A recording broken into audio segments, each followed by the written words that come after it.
Tere, head sõbrad! Pikatimees pakub ka droonide päästmise teenust ning mitte ainult, ka kasse toome puu otsast alla.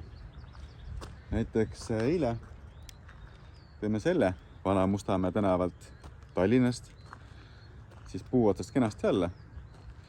Naljakas moment on see, et kodanikud, kellel see sinna puu otsa jäi, olid tartlased. Ja kuna meie ka teeme Harjumaal täna rõõmsalt tööd, siis olime justkui samas piirkonnas ka. Sai see kenasti alla toodud. Ühesõnaga, kassid, droonid, väga suurt probleemi ei ole. Meil on ettevõttel olemas ka korvtõstuk, mis on siis valgete roomikutega ja ainult 1,2 meetrit on laiust.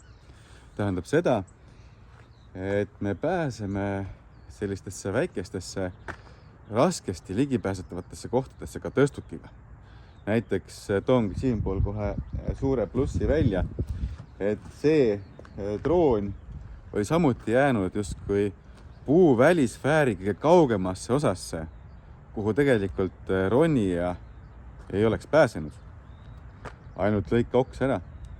Muud varianti ei ole seal. Aga see, näed, tõstukiga sai ka kenasti ligi ja täiesti puutumata, terve,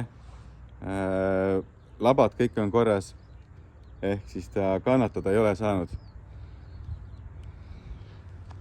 Aga selline lugu, helistage meile, kirjutage, kui teil on selline hädajuhus, kui kass enam ei taha puu otsast alla tulla või droon on kinni jäänud kuhugi.